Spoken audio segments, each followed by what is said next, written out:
The air in the terminal was stale, tasting of floor polish, jet fuel, and the collective exhaustion of 1,000 different journeys ending or beginning. For Chloe, it felt only like an ending. The last bus had pulled away from the curb an hour ago, its red taillights shrinking into the wet, black asphalt like a final, fading hope. Her flight from Portland, a frantic escape funded by the last $74 to her name, had been rerouted to this anonymous eastern city due to a storm system that had no regard for the meticulously planned desperation of a 21-year-old. Now she was stranded. Her phone was dead. Her parents, a 3-hour bus ride away, had no idea. She leaned her head back against the cold, unyielding glass of the terminal window, the dark green fabric of her backpack a pathetic pillow. The tattered gray wool of her sweater, a relic from a life that had evaporated 2 days ago, did little to ward off the chill that seeped not just from the window, but from deep within her bones. Every person who hurried past had a destination, a purpose. They were ghosts in a hurry. She was just a ghost. Her gaze drifted across the cavernous, echoing space, landing on a man who was the absolute antithesis of the chaos surrounding him. He stood near a gate, flanked by 2 other men in dark, severe suits, but he was the center of gravity. He was stillness personified. While everyone else rushed, he simply existed, a point of absolute calm in a churning sea. He wore a suit so black it seemed to drink the artificial light of the terminal, tailored with a precision that spoke of a world she couldn't even imagine. And he looked lost. Not in the frantic, map-checking way of a tourist, but in a deeper, more profound sense. His eyes, dark and unreadable from this distance, scanned the faces in the crowd with a weary detachment, as if searching for something he knew he would never find. It was a projection, she knew. A foolish, romantic notion born from fatigue and loneliness. But in that moment, she felt a kinship with his stillness, with the solitary island he had made of himself. Before she could talk herself out of it, before the last dregs of common sense could scream a warning, her body was moving. She pushed herself up, her joints aching from the cold floor, and walked towards him, a small, frayed thing moving toward an unnerving monolith of a man. The 2 men with him stiffened as she approached, their hands making subtle, practiced movements inside their jackets. She ignored them. Her focus was entirely on him. She stopped a few feet away, close enough to see the threads of silver at his temples, the faint lines of exhaustion etched around his eyes. He didn't look at her, not at first. He was still watching the crowd. "Are you lost too?" The words left her mouth before she could stop them, quiet and raspy. They sounded absurd, even to her own ears. A girl who looked like she'd been sleeping in a bus station asking a man who looked like he owned the airport if he was lost. The man's gaze finally shifted, dropping from the chaotic panorama of the terminal to her face. His eyes were not just dark, they were deep, ancient, holding a chilling lack of surprise. He took in her worn jeans, the hole in the elbow of her sweater, the desperate hope she was trying to hide. He didn't speak for a long moment. The air crackled with the silent disapproval of his companions. One of them took a half-step forward, but the man stopped him with a glance so infinitesimal it was barely a movement at all. Then he spoke. His voice was low, a gravelly baritone with an accent she couldn't place, each word delivered with deliberate, unnerving precision. He did not answer her question. He did not ask what she wanted. He simply said, "You should not speak to strangers." It wasn't advice. It was a statement of fact, a warning delivered with the flat certainty of a man who knew exactly what kind of dangers lurked in the world. It was the kind of thing a predator might say to its prey, a final, perfunctory courtesy before the inevitable. And it made her freeze. Not with fear, not entirely. It was the cold, unvarnished truth of it that held her in place. He was right. She was being reckless, foolish. But exhaustion had burned away her layers of self-preservation, leaving only a raw, defiant nerve. A bitter laugh escaped her. "Yeah, well, My ex-husband was a stranger once. So was the landlord who changed the locks. At this point, I figure the universe is just rolling dice with me." Why not talk to the guy who looks like he's in the middle of a very serious, very quiet existential crisis? He blinked. A slow, measured closing and opening of his eyes. It was the only sign that her words had registered at all. She watched a flicker of something unreadable move behind his gaze. Not amusement, not pity, something else entirely. Curiosity, perhaps. The kind of curiosity a scientist might have for a specimen behaving in an unexpected way. She pressed on, the words tumbling out, fueled by a dizzying mix of despair and gallows humor. Look, I'm broke, my phone's dead, and I just missed the last bus to a town you've never heard of. I'm not trying to sell you anything or ask for money. I just saw you standing here, looking like you understood what it felt like to be completely and utterly out of place. I guess I was wrong. She turned to leave, the brief, insane burst of courage already dissolving into a familiar tide of shame and regret. What was she thinking? This man was dangerous. It radiated from him like heat from pavement.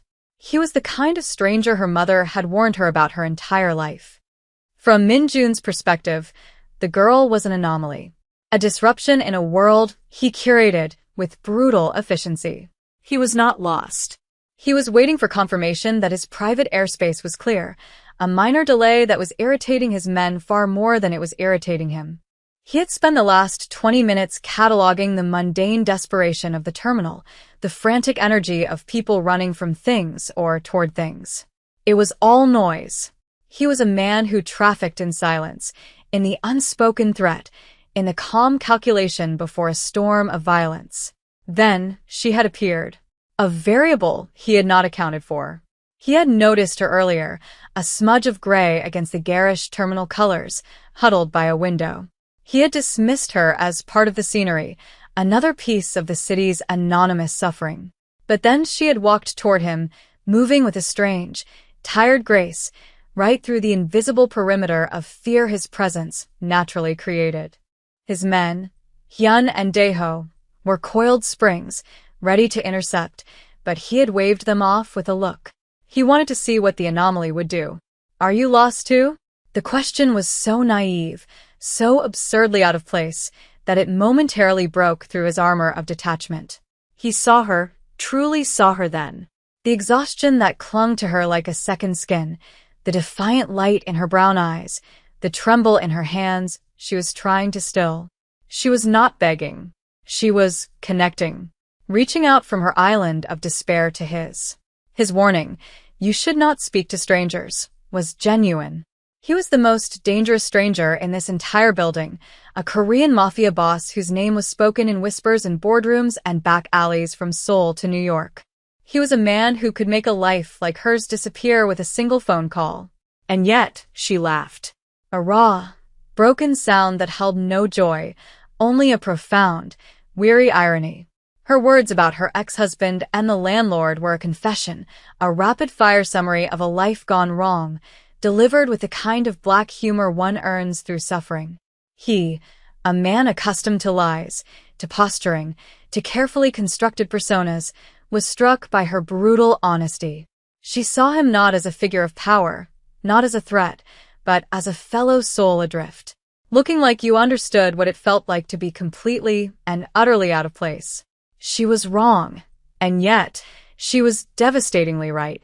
In his world of immense power, of fealty and fear, he had never felt more out of place than he did in the quiet moments between acts of violence. She turned to walk away, and an unfamiliar instinct seized him, a protective, possessive urge that had no place in his cold, ordered life. Letting her walk back into the indifferent night felt like a strategic error, a waste. He made a decision. It was impulsive, illogical, and utterly out of character. It was the most dangerous thing he had done all day. Wait. The single word stopped her cold. It was quiet, but it carried an authority that vibrated in the air, a command disguised as a request. Chloe turned back slowly. The man, Min-jun, though she did not know his name yet, was watching her with that same unnerving stillness. His dark eyes held hers, and for the first time, she felt a sliver of genuine fear. Not because he seemed angry, but because he seemed entirely too calm. This was a man who did not make suggestions. He gave orders. "Where are you going?" he asked. The question was simple, direct. "A town called Northwood. It's about 3 hours from here. My parents live there. You have no money and no way to contact them," he stated. It wasn't a question. He was summarizing the data she had given him. "That about covers it," she said, her voice tight. She wrapped her arms around herself, a defensive posture that felt utterly useless against his penetrating gaze. What did he want? He looked from her to his man, Hyun, and said something in Korean, his tone low and decisive. Hyun's expression remained impassive, but his eyes widened almost imperceptibly before he gave a slight, formal bow and walked away, pulling out his phone. Minjun's attention returned to her. "I am flying to a private airfield 40 minutes from Northwood," he said. The statement hung in the air between them, heavy with unspoken implication. Chloe's mind raced, trying to process it. A private airfield. Private. As in, a private jet. She stared at him, at the impossible perfection of his suit, the quiet confidence that clung to him like cologne, and the pieces began to click into a terrifying picture. This wasn't just a rich man. This was something else. "I can offer you a ride," he continued, his voice even. And a job, a job. The word was so jarring, so out of place, that she almost laughed again. "A job? What kind of job?" "My assistant had a family emergency. I require a temporary replacement for 1 week. Someone who is a native English speaker to handle correspondence and scheduling. The work is simple. The pay is $10,000, $10,000. For 1 week." The number was so astronomical it felt like a joke. It was more money than she had seen in her entire life. It was enough to get a new apartment, a used car, to start over completely. It was also, without a doubt, a lie. There was no job. This was a transaction. He was buying what? Her time? Her company? Something more? Her internal alarm bells were screaming. This is how girls disappeared. This is the story they told on the news, the cautionary tale whispered among friends. You don't get on a private jet with a powerful, mysterious stranger. Except her reality was just as terrifying in its own way. A night spent on the floor of an airport terminal, vulnerable to a different, more common kind of predator. The slow, grinding despair of having absolutely nothing. "Why me?" she asked, her voice barely a whisper. "You are available," he said, as if it were the simplest, most logical reason in the world. "And you are not afraid to ask questions," Hyun returned then, his presence a silent announcement. He murmured something in Korean to Minjun, who gave a curt nod. He looked back at Chloe. "My plane is ready. You have 60 seconds to decide." He wasn't pressuring her. He was merely stating a fact. His world moved on a precise schedule, and it would not wait for her. She looked at his face, searching for a sign, a tell, anything to give her a clue as to his true intentions. But his expression was a perfect mask of neutrality. He was offering her a choice between a clear, immediate danger and a slow, certain decay. She thought of her ex-husband's smug face as he'd put her suitcase on the porch. She thought of the cold indifference of the world. She took a breath. Okay. The transition from the public terminal to the private aviation wing was like stepping through a portal into another dimension. The noise, the crowds, the stale air, it all fell away, replaced by hushed carpets, sleek leather furniture, and the quiet hum of immense wealth. Chloe felt her own worn-out presence as a stain on the pristine environment. Her scuffed boots were deafeningly loud on the polished floors. She followed Minjun and his 2 silent guards, Hyun and Daeho, feeling like a stray dog that had wandered into a palace. She clutched the straps of her dark green backpack, the only thing in this world that was truly hers, as if it could anchor her. On the tarmac, the jet was waiting.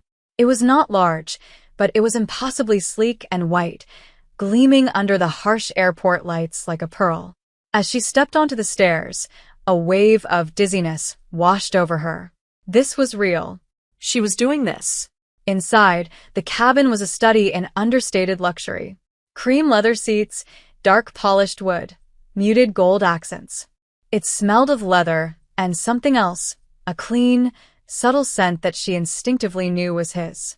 Minjun gestured to a seat, and she sank into the soft leather, her worn jeans a stark contrast to the opulence.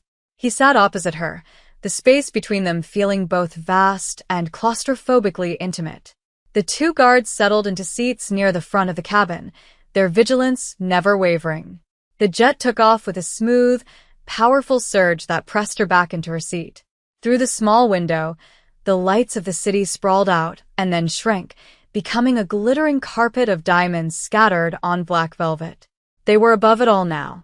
Above the mess, the noise, the struggle. Up here, the world seemed clean and simple. Minjun had not spoken a word since they boarded. He was looking through some papers from a leather briefcase, his focus absolute. Chloe watched him, the way his long fingers moved over the documents, the intense concentration in his dark eyes. He was a man completely at ease in this environment of power and control. She, on the other hand, felt like she was vibrating with a nervous energy that had nowhere to go. To distract herself, she asked a question, the first thing that came to mind. "Do you like flying?" He looked up from his papers, his gaze sharp, as if her voice had physically touched him. He seemed genuinely thrown by the question, as if no one had ever asked him something so simple, so human. He considered it for a moment, his mask of control slipping just enough for her to see a flicker of something else beneath. "I do not like the destination," he said, his voice quiet in the hum of the engines. "Or the reason for the journey. But I enjoy this." The in-between, Chloe understood that completely. The in-between was a pause button. A place where you were neither here nor there, where the problems you were leaving were behind you, and the ones you were flying toward had not yet arrived. It was a moment of grace. "Yeah," she said softly.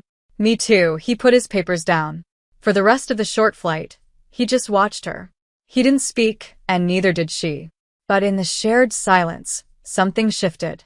The dynamic of powerful man and desperate girl began to blur at the edges. She was no longer just an anomaly or a piece of data to be analyzed. And he was no longer just a terrifying, monolithic stranger. He was a man who understood the relief of the in-between.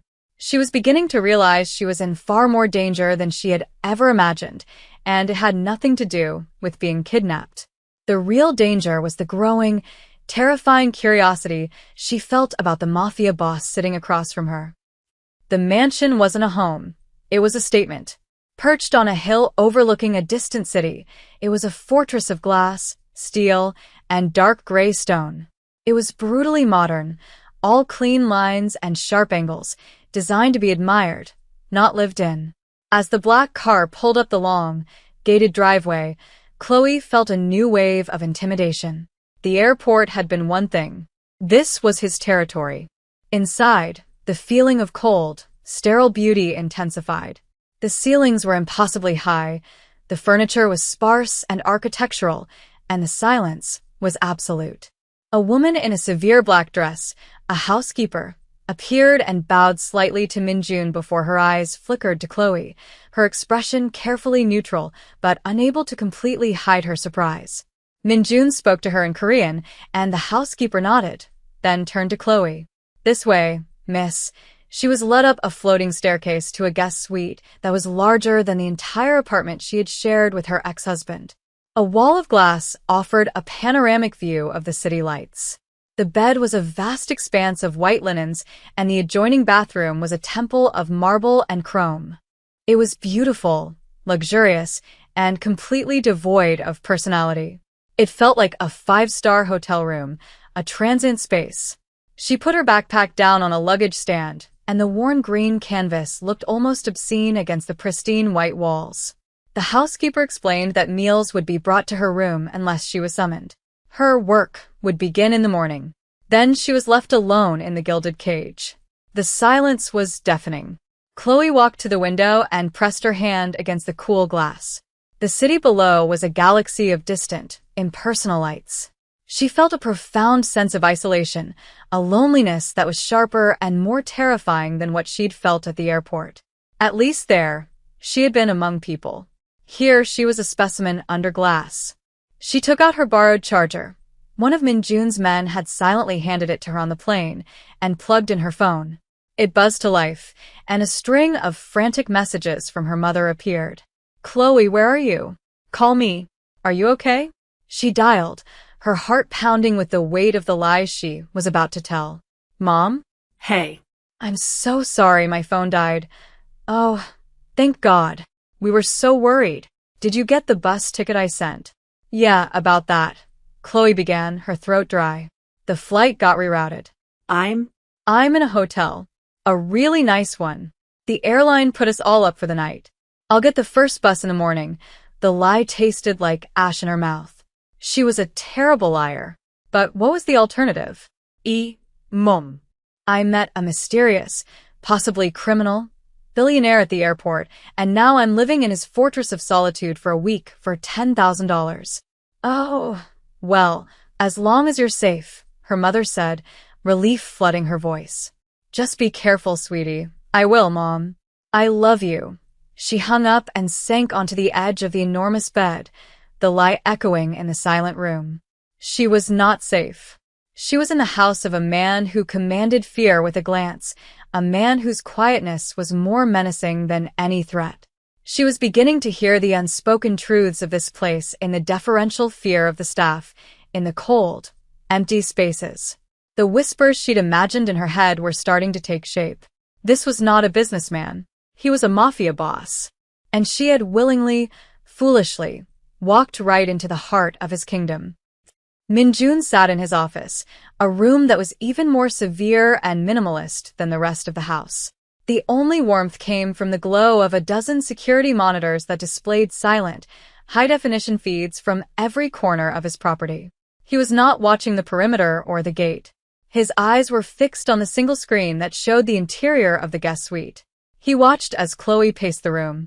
He saw her press her hand to the window, a small, lonely gesture.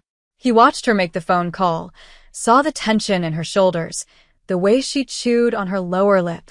He could not hear the words, but he knew she was lying. He knew she was creating a story to protect someone, and that act of protection, even a deceptive one, resonated with him. His entire life was a carefully constructed lie designed to protect the violent truth of his enterprise. Hyun entered the office without knocking, his privilege as Minjun's most trusted advisor. He placed a tablet on the desk. Background is complete, Hyun said, his voice a low rumble. Chloe Johnson, 21, student at Portland Community College, studying graphic design before she dropped out. Married 6 months ago to a man named Marcus Thorne.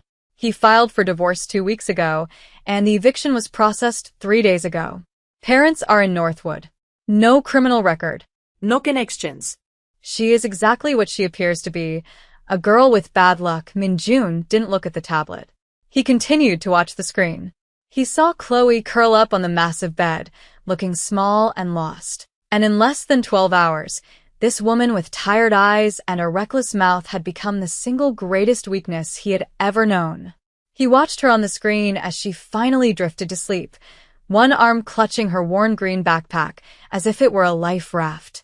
He had brought her here under the pretense of a job, a sterile transaction.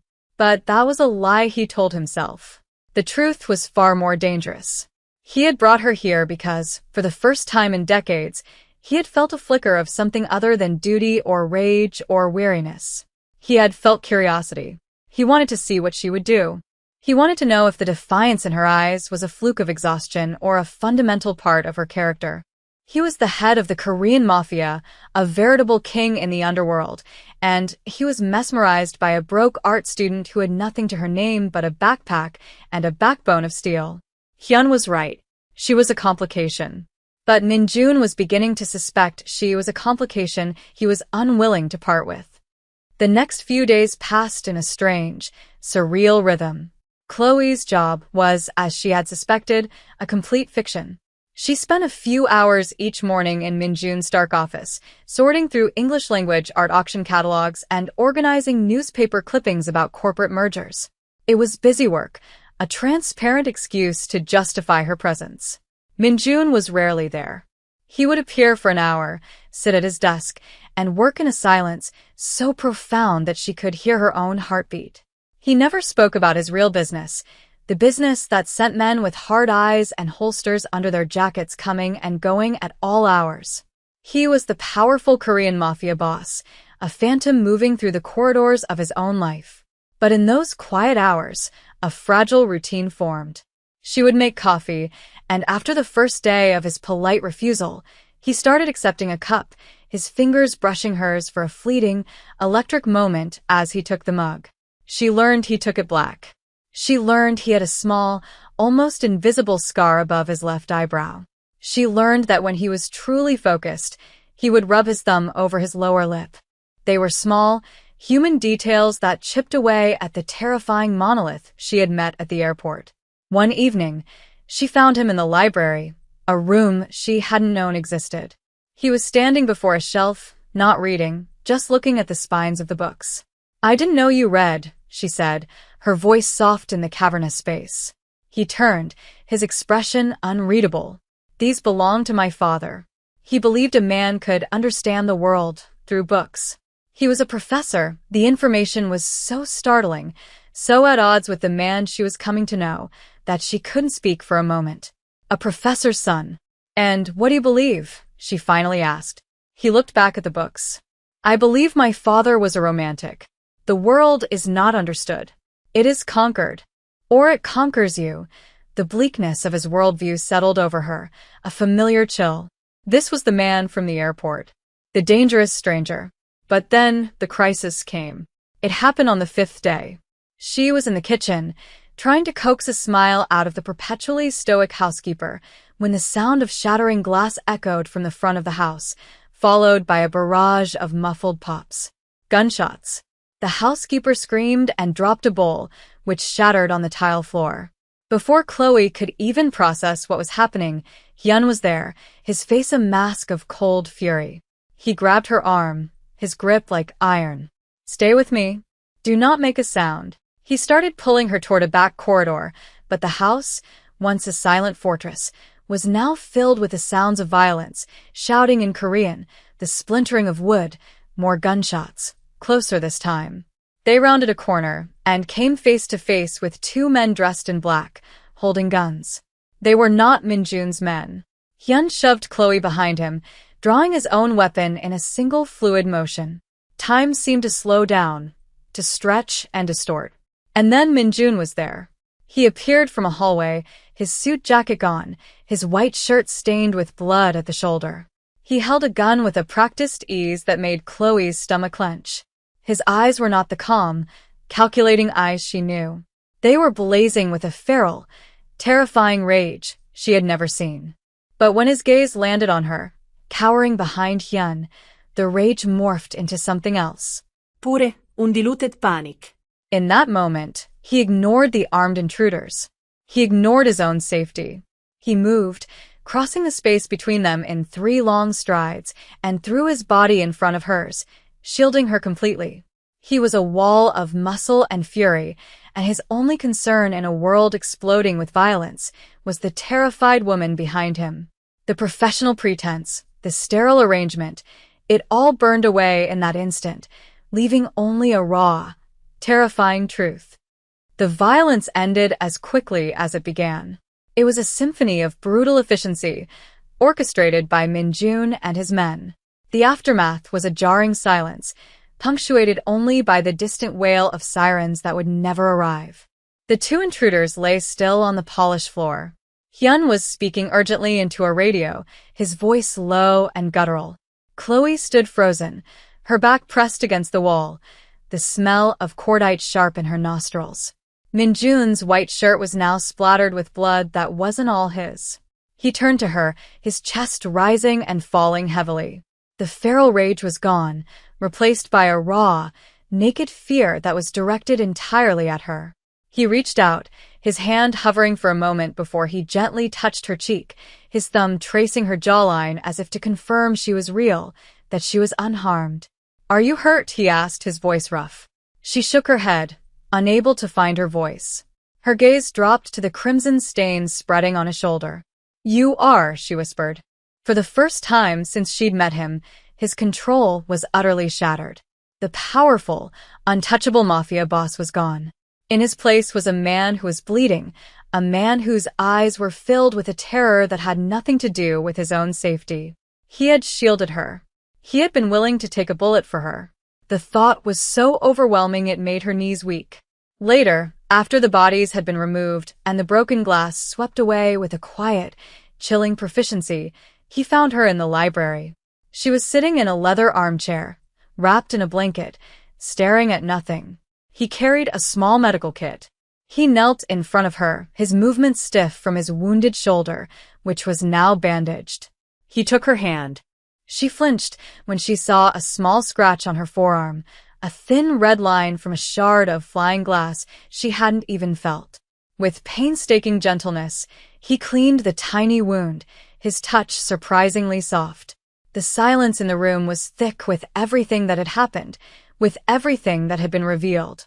"You should have let Hyun take me away," she said, her voice a hollow echo. He didn't look up from his task. "I could not." The words were simple, but they held the weight of a profound confession. He finished dabbing the cut with antiseptic and looked up, his dark eyes meeting hers. The mask was gone. All of it. "You need to leave," he said, his voice strained. "I will give you the money, more than I promised. I will ensure you are safe, that you can start a new life anywhere you want. But you cannot stay here. You see now what this world is." He was offering her an escape. He was trying to push her away, to save her from himself. He was the Mafia boss, admitting the truth of his life. "I am not a good man, Chloe," he whispered, and the vulnerability in his voice was devastating. "I am a violent man. This house, this life, it is a cage. And it is dangerous." He expected her to be afraid. He expected her to recoil from the truth, from the blood she had seen. But the terror she had felt during the attack had been eclipsed by a different, sharper fear. The fear of him being hurt. The fear of him sending her away. "What if I'm not afraid of the cage?" she asked, her voice trembling but clear. "What if I'm more afraid of you not being in it with me?" His breath hitched. He stared at her, his expression one of utter disbelief. He, Minjun, a man who commanded fear, had just met the one person in the world who was not afraid of his darkness, but of his absence. Weeks passed. The mansion, once a cold and sterile fortress, began to change in subtle ways. A pot of wildflowers, bought by Chloe on a supervised trip into town, sat on a table in the entryway, a small, defiant splash of color. The scent of her shampoo sometimes lingered in the hallways. The silence was still present, but it was no longer empty. It was a comfortable silence, filled with the presence of two people learning to navigate a shared space. The attack had changed everything. The pretense was gone, leaving behind a raw and complicated intimacy. Minjun's business did not stop. The men with hard eyes still came and went. The violence of his world was a constant, humming presence just beyond the walls. But inside, he was different. He was softer, his watchfulness over her now tinged with an open affection he no longer tried to hide. He would find her sketching by the window and stand behind her for long moments, just watching her hand move across the paper. She, in turn, no longer saw him as a monolith of danger. She saw the weariness in his eyes at the end of a long night, the flicker of a smile when she made a dry joke, the surprising gentleness in his hands. He was still a Korean mafia boss. He was still a dangerous man. But he was also just Minjun. A man who liked his coffee black and who had a professor for a father. One evening, he found her on the terrace, looking out at the city lights. He came to stand beside her, his presence a familiar warmth in the cool night air. "I spoke with Hyun today," he said, his voice quiet. "He has finalized the arrangements." Chloe's heart clenched. The arrangements. The new life he had promised her. The escape. She had been foolish to think he had forgotten, to hope that her staying had changed his mind. She turned to face him, schooling her features into a neutral mask, mirroring the one he used to wear so well. "An apartment?" she asked, her voice brittle. "A bank account? A new identity?" "All of that," he confirmed, his gaze intense. "A plane ticket to anywhere in the world you wish to go. A life free from all of this. It is what you deserve." A chance to be safe. He was offering her the world. A clean slate. Everything a sane person should want. But her world had shrunk and rearranged itself to fit inside the walls of this glass fortress, to fit around the shape of this complicated, broken man. Leaving felt less like an escape and more like an exile. "There is another option," he said, his voice dropping lower. He took a step closer, and the space between them crackled. "You could stay. Not as my employee. Not as my guest." He paused, and she saw in his eyes a vulnerability that dwarfed what she'd seen after the attack. This was the true risk.